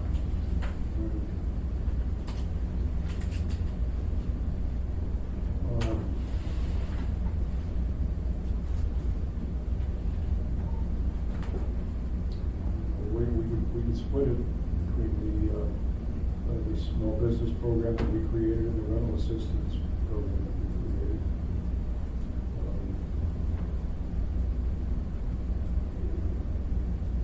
I don't know which one has a higher need or would be easier total to get up there. I would imagine that I think we heard that they're short $5 million or more dollars a month is the estimate for rent.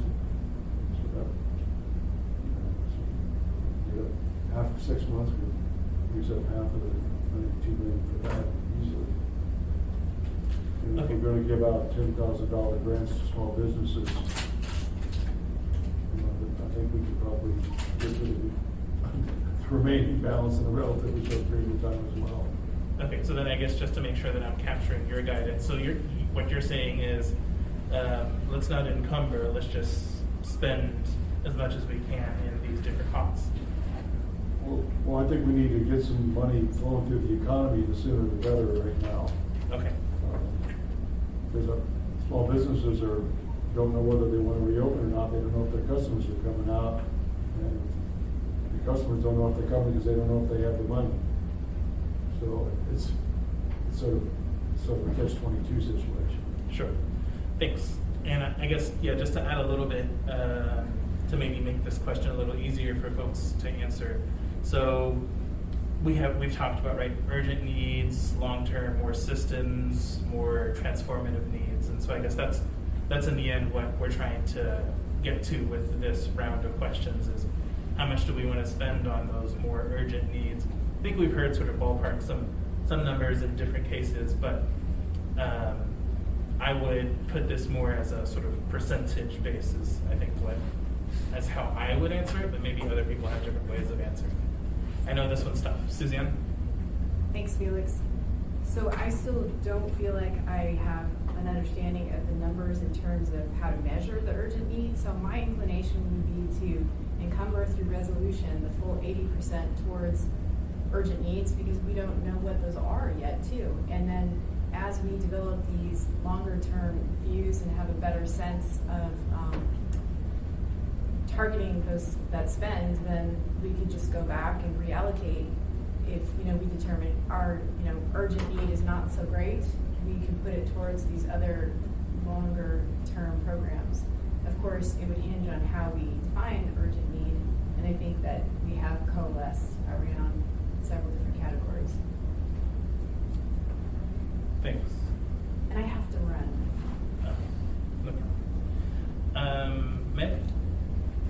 So my initial, this is just a gut reaction because I don't think we have extremely firm numbers, but it feels like what we could handle in figuring it out and actually fleshing out good programs in the short term. And to me, short term is through 9/1, $30 to $40 million worth of encumbrances to start, and then take the remainder of that first chunk and try to do that, through the fall, which is whatever the remaining 52 million plus 20%, because I took it from the 92 million.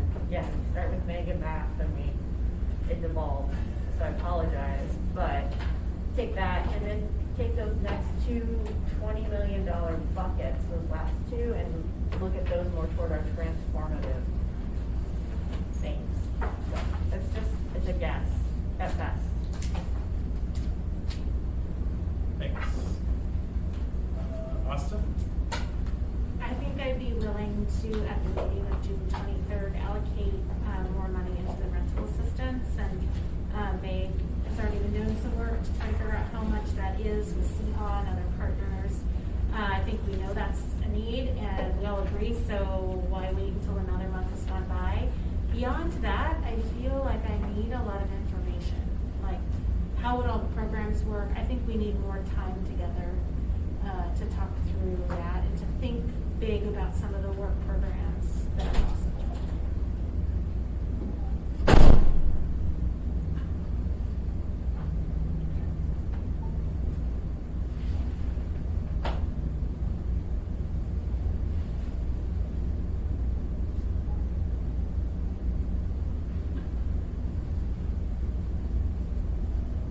Okay. So for me, I had sort of similar numbers to what Meg had, which is sort of, I put it in a percent of around 30% of that first pot, that I think we could use those for the more urgent needs, and then maybe perhaps go a little higher than that. But my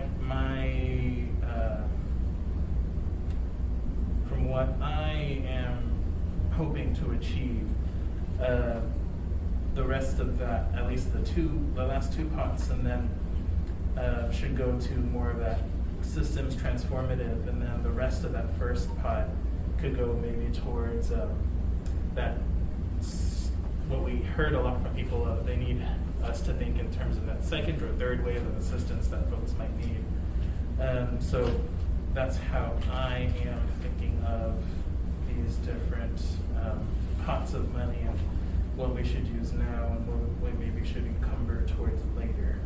So yeah, I think that $30–40 million sounds about right to me.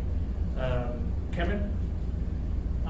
So I had a call a couple months ago when this was all starting, and we had the leaders of all of the humanities organizations from around the country. We were having a conversation about how to distribute relief money to different organizations, and several of them had been involved in large disaster work and had distributed millions and millions of dollars to different organizations and communities, that sort of thing.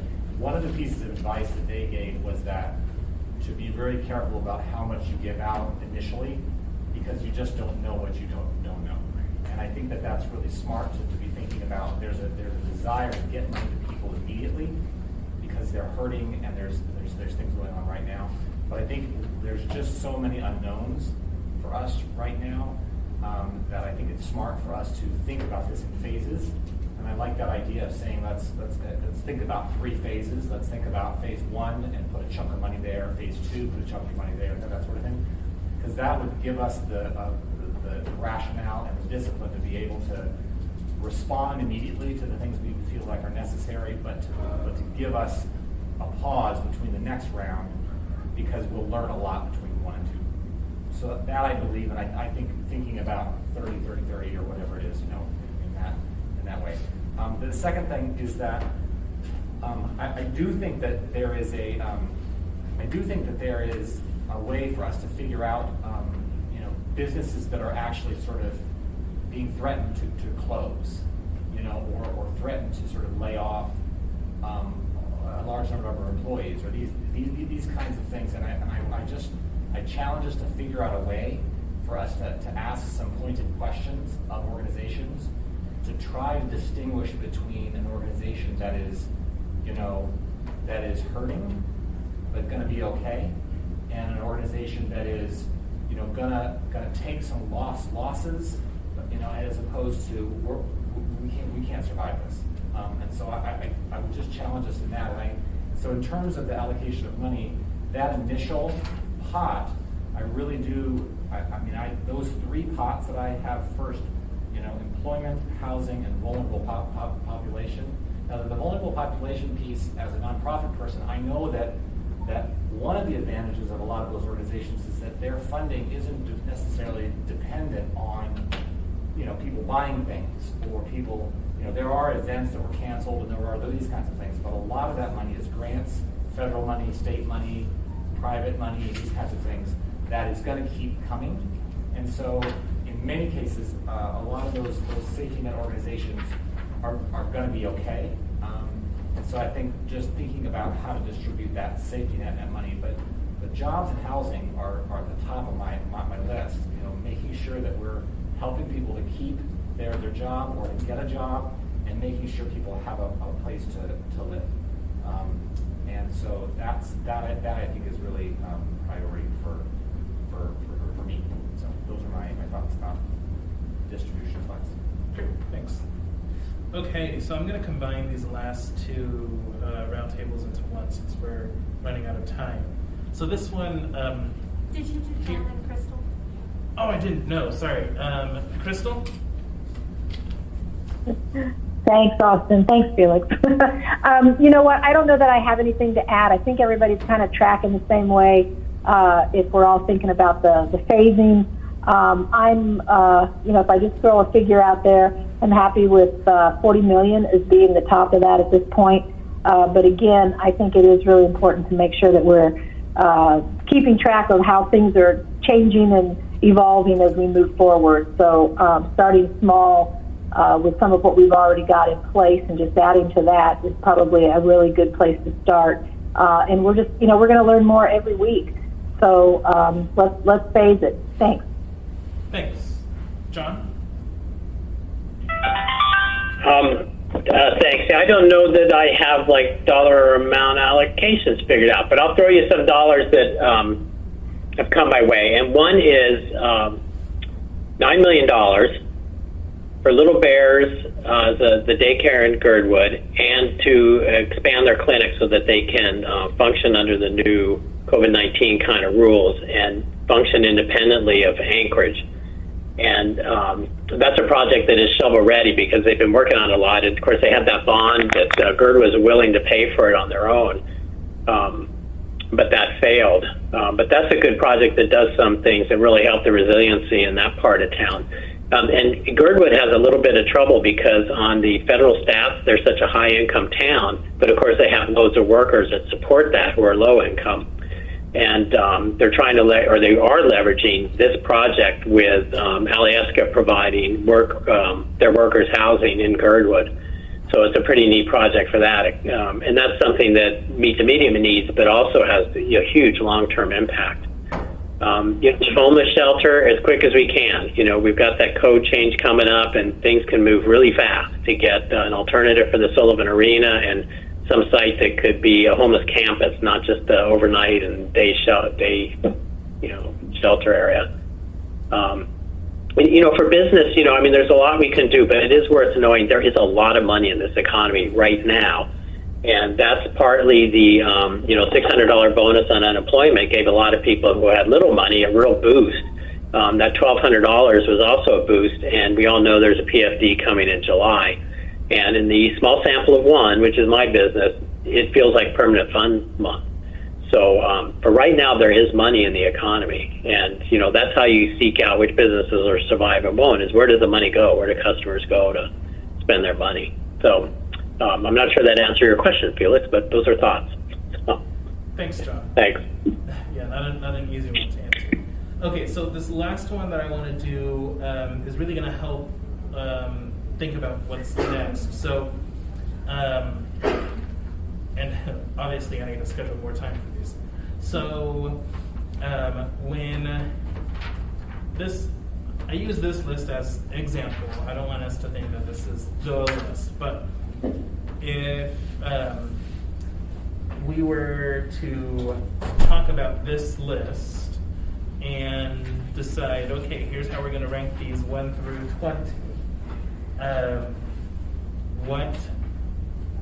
I guess first question is, would you be able to do so now? And if not, what would you need to do so? So does everyone get that? And hopefully Karen, you got Like that. what info do we need? What Yeah. additional info? Yep. So, For ranking purposes only. so we're not, so the way that I want to do this is, and of course the body can take a different route, but I just want to think about ranking, not necessarily about tactics or dollar amounts or outcomes. That's all sort of what we would do maybe in subgroups, figure those other things out. But I think regardless of those other things, ranking is something that I think we need to do sooner rather than later. Okay, so then I'll just repeat the question really quick. So if today, if I were to tell you in these last 10 minutes, rank this list, would you be able to do it? And if not, what would you need to get it done? So I will start with the folks on the phone, and then I'll go round table, ending with Pete. John. What do I need to rank the list? Well, I guess dollars. We didn't really get a lot of dollars in our talks, and we can't get things from Thread that say 30 million, which is 15 to 20% of what we're going to get. We need from people broken down elements a little bit more. I hope that helps. That's all I got for you, Felix. Okay. Yeah, and I guess, I'll just repeat, and maybe people are thinking about this differently, but the way that I am thinking about ranking this list is not necessarily with dollars, not necessarily with outcomes or any of that, but really ranking just based on what we know. Could we rank this list of here's 1 through 20, here's the things that we think are most important for us to fund with the money that's heading our way? Felix, are you referring to a list I should have in front of me, or are you just saying broadly I emailed it to you, John. broad conceptual? It's one of the 3 documents that I emailed to you. Yeah, somehow I got 2. I didn't see a third. I will look now. Thanks. Okay, thanks. Crystal? Thanks. I probably have enough information to do some prioritizing of the list.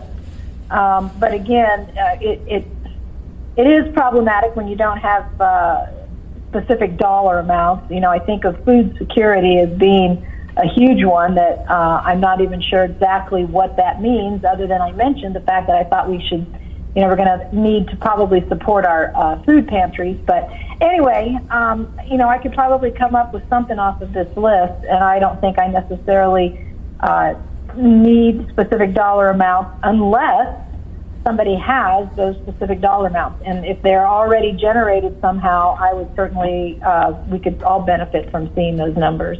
Thanks. Thanks. Cameron? I don't need any more information. And I would just, again, I would encourage us to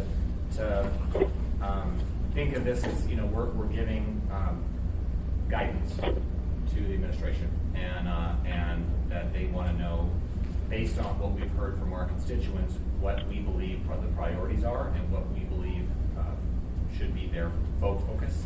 I think we've received a lot of information. I certainly have to, both from your sessions you did and then just the many phone calls that I've been and emails I've been getting and talking to people and sort of things. So no, I don't feel like I need any more information. I feel like that we can come up with some, as Jason said, some buckets that they can work with, and then once they get their proposal to us, we can certainly do some tweaking at that point. But I'm good as is. Great.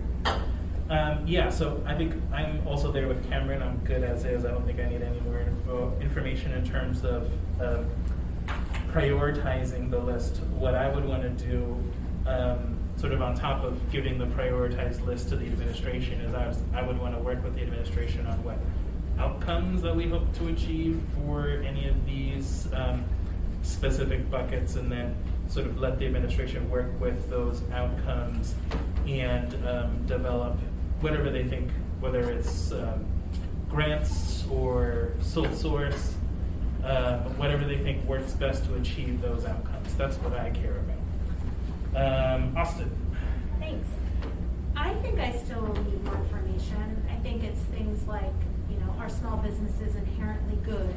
If we have to choose between helping someone pay their rent or helping someone run their small business, is it inherently true that the small business has a better economic impact? Like, I need to understand that, I think, because, we're going to have to make tough calls, and I don't know that I have all the economic background to understand, or that many of us do, truthfully, to understand that.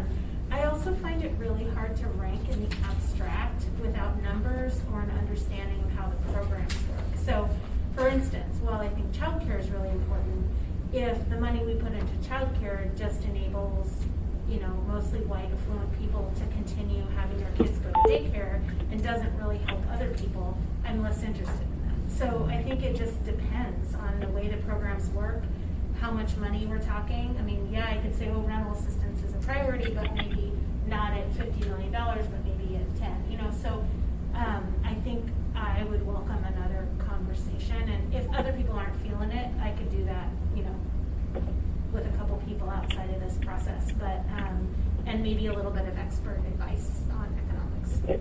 Great, thanks. Meg? I agree about the expert advice on economics. In fact, that's one of the questions we're actually going to pose to some economists is what's the impact if people lose their housing, to kind of ground that rental forbearance in an economic basis. Yeah, Megan actually scheduled a call next week with Nolan and Alyssa to try to help understand that, so we can report back. Based on what I'm hearing in the room, the biggest piece of information I'm missing right now is when is the Sullivan slated to close? Because that is a large number of individuals who will suddenly be out of shelter. Because then that's a very, depending on what that date is, and even if it's a month or two away, because we are working with our private partners as well on shelter, those are some conversations that have some urgency. We need to hear from them, what that dance is going to look like. So that's really the big piece of information I need. Or is the administration going to come with a request that we use CARES Act funding to continue the Sullivan up to a date? So I need to know more about that, because what I'm hearing is that's something important to a lot of members that we don't really know the timeline on. Great. Is Chris still on the line? Does he know the answer to that? Oh, yeah, Chris Schutte, are you on the line?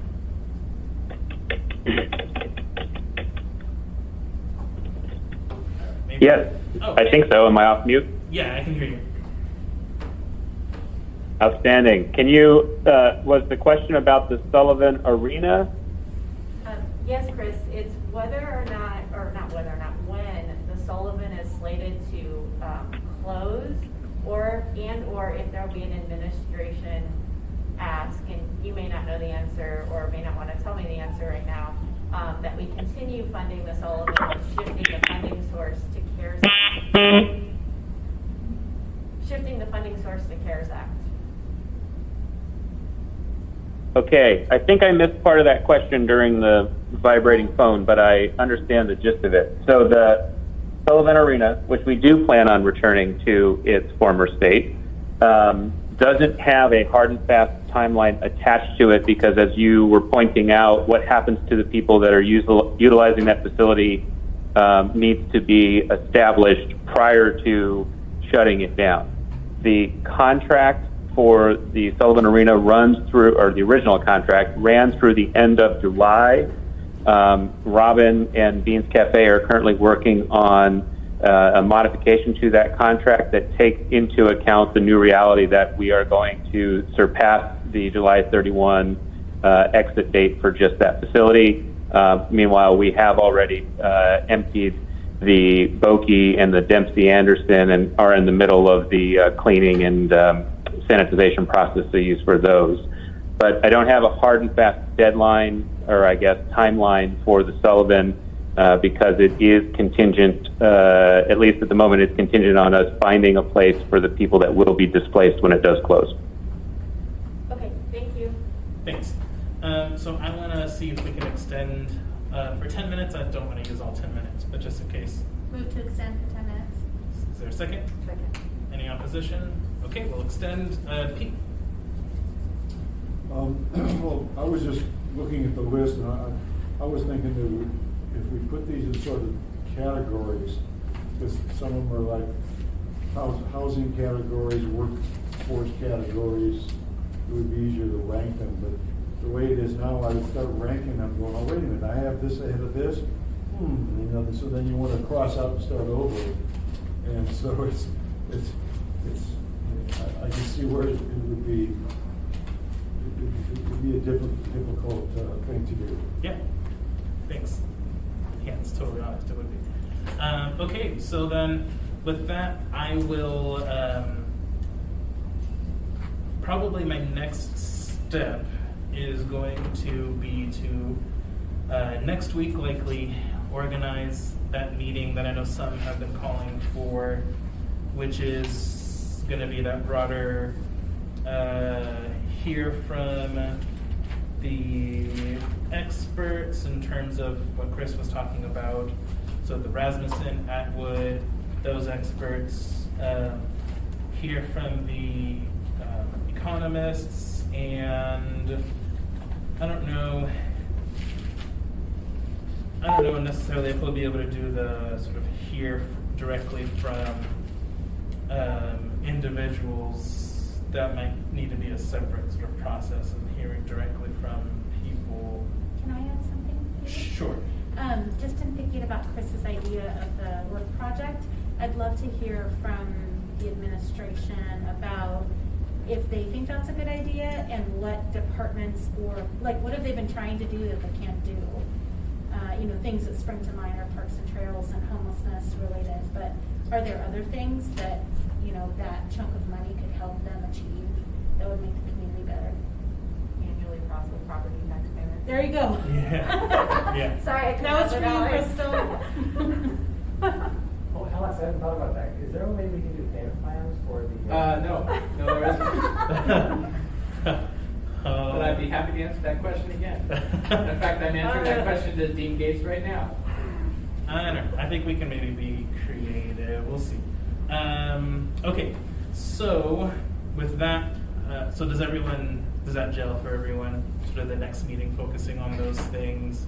Because really what I am hoping to do in relatively short order, because I think we need to give it to the administration soon, is sort of our list, whether we do it sort of as is or put it in categories, rank the categories, however we do that, but at least have that sort of initial ranking to the administration so that they can think thoughtfully about the proposals that they are putting together and making sure that that's in alignment with what we are doing. Felix, just to build on what Austin was saying around the economists and Meg, the question that's most pressing in my mind is that all of these things are interconnected, right? Employment and housing, all these things are interconnected. And so, as non-economists, what's an interesting question to me is, based on this economist experience, where is the infusion of support, most strategic? Totally. And so, and I'm sure it's a big complex formula somewhere, but breaking it down to saying, if you're going to infuse, resources into a community that is struggling in so many different areas, where are some of those strategic entry points that they would recommend that we can consider? And I'm sure the administration has access to those people and is listening to those people and that sort of thing. It would just be nice for us to get some of that as well. Okay. I feel like doing Fred's. Got it. I think I have enough guidance to figure out next steps. Hopefully, come next Friday, we can answer a lot of these questions. Maybe even develop a product we can send to the administration. So we doing rules committee next Friday then too, where we'll follow up on this? Yes. Yeah. That's. It'd be cool to that's hear scheduled. okay, something about like the childcare thing of how the nuance of the programs would work. Because and I don't know if that's getting Stephanie here or someone else or maybe. Sure. All right, so do we have anyone on the phone? And Barbara, maybe you could help me. How can people who want to testify? Audience participation? Yeah. I think Desiree is on the line and managing that. Cool. Desiree, how can we let people who want to participate do that? Because this is different for me. We have a separate phone line. This is Desiree. I actually don't have anybody muted right now, so if you have anybody from the public that wants to participate, they can just unmute themselves on their side. Okay, great. So is there anyone from the public that would like to participate?